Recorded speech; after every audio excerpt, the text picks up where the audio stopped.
Good morning everyone. Today we will start your next unit Fourier analysis. आपकी polarisation वाली unit complete हो गई है. नेक्स्ट यूनिट आपके पास फोरियर एनालिसिस, जिसमें हमारे पास आज क्या करेंगे, फर्स्ट टॉपिक करेंगे Fourier theorem and Fourier series. ठीक है. इससे पहले हम समझते हैं कि फोरियर सीरीज़ होती क्या है, फोरियर थ्योरम होती क्या है. हमारे पास सिंपली जो ऑसिलेशन मोशन होता है, जिसको आप क्या बोलते हो, सिंपल हार्मोनिक मोशन की फॉर्म में डिफाइन करते हो. कि बोले it can be always express as single harmonic oscillate. मतलब एक सिंगल हार्मोन, मतलब एक टाइप से क्या होगा, साइन और कोसाइन वेव की फॉर्म में क्या करते हैं, इसको हम एक्सप्रेस करते हैं. लेकिन हमारे पास फिजिक्स में ये बोल रहे हैं, हमारे पास कंटिन्यूसली क्या है, कॉम्प्लेक्स फंक्शन यूज़ होते हैं.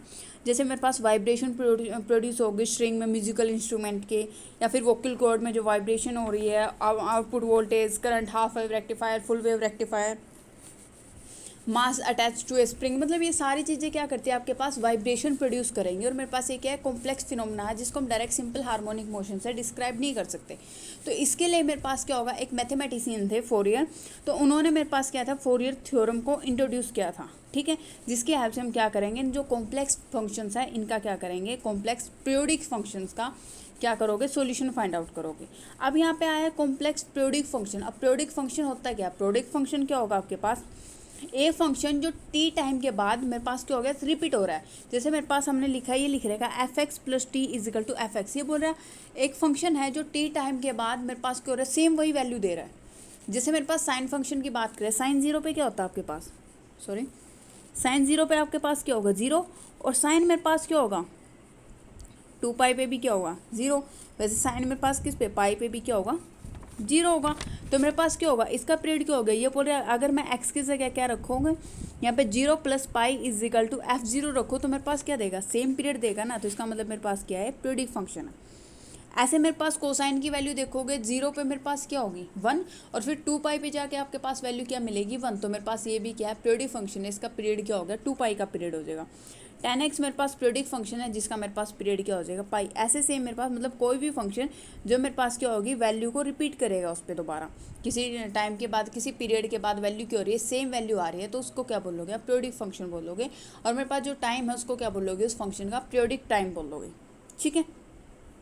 नेक्स्ट है मेरे पास फोरियर थ्योरम और फोरियर सीरीज़. पहले इसकी जो फोरियर थ्योरम और फोरियर सीरीज़ है, इसको देख लेते हैं कि आप डिफाइन कैसे करोगे. जो फोरियर थ्योरम या फिर फोरियर सीरीज़ है, मेरे पास सम की फॉर्म में डिफाइन होगी, किसकी, साइन की और कोसाइन की. ठीक है. तो मेरे पास हमेशा साइन और कोसाइन की, क्योंकि मेरे पास जो सिंपल हार्मोनिक मोशन है उसको भी साइन और कोसाइन के टर्म में डिफाइन करते हो. तो मेरे पास ये भी क्या होगा, जो वाइब्रेशन है ये भी क्या होगा, साइन और कोसाइन के टर्म में ही डिफाइन होंगी. तो मेरे पास जो फंक्शन आ जाएगा, F X is equal to A naught constant है मेरे पास, plus A one cos X plus A two cos two X. ऐसे मेरे पास क्या हो जाएगा, चेंज होती जाएगी वैल्यू. फिर मेरे पास साइन का, हमने बोला साइन और कोसाइन दोनों के टर्म में डिफाइन करो, क्या आ जाए, B one sine X plus B two sine two X plus B three sine three X and so on.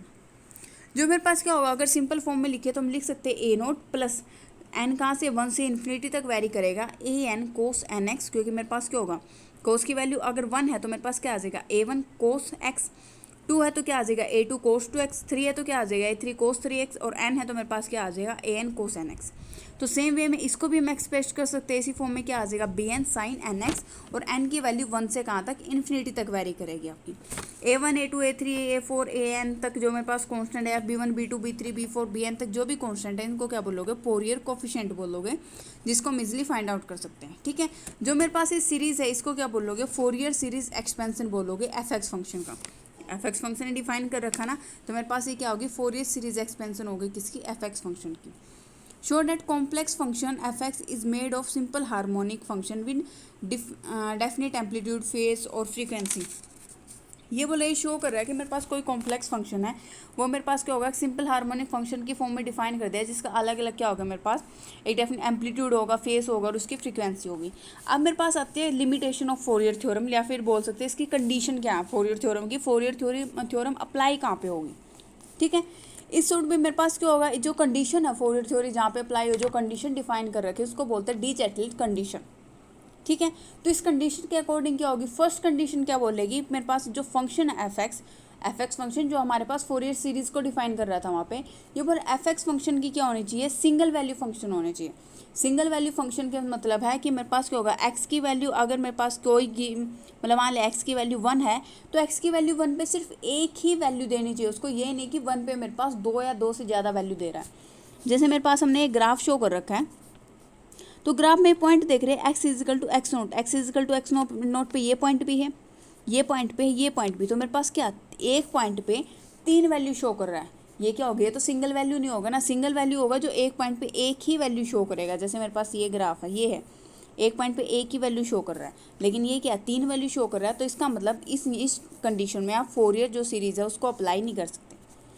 अब नेक्स्ट सेकंड देखते हैं मेरे पास, the function F X must be finite value. ये बोला एफ एक्स फंक्शन की finite value होनी चाहिए, इनफाइनाइट नहीं होना चाहिए किसी भी पॉइंट पे। अगर इनफाइनाइट हुआ तो वहाँ पे भी फोरियर जो एक्सपेंशन है वो अप्लाई नहीं होगी। तो X equal to X nought पे देखा हमने कि मेरे पास क्या हो रहा है, कोई वैल्यू नहीं है, इन्फिनिटी पे जा रहा है, तो मेरे पास यहाँ पे भी क्या हो गया, आपके पास फोरियर सीरीज एक्सपेंशन है जो वो अप्लाई नहीं होगी। थर्ड कंडीशन देखते हैं, the function F X should have finite number of discontinuities and finite number of maxima और मिनिमा।